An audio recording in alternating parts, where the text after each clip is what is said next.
Hi everyone, I am Ujjwal and you are watching DigitWise. In this video, I am going to show you how to fix Sidecar Touch Bar not appearing on iPad. So Sidecar allows you to use your iPad as an additional display on your Mac. It can also display the virtual touch bar on your iPad even when your Mac does not have a physical touch bar.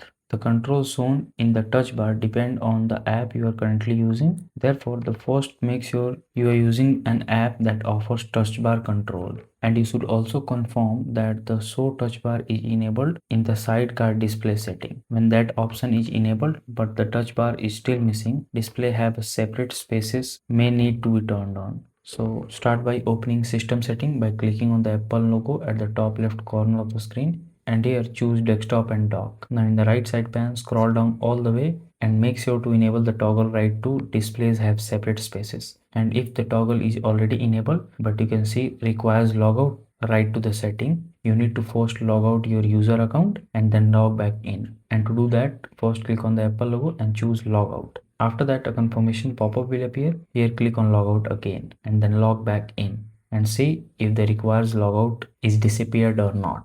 And now reconnect your iPad through Sidecar and open the app that provide touch bar controls, and the Sidecar touch bar should now appear on the selected edge of your iPad screen. So that's it. If this video helps you in any way, then do like it and subscribe to the channel. Thanks for watching.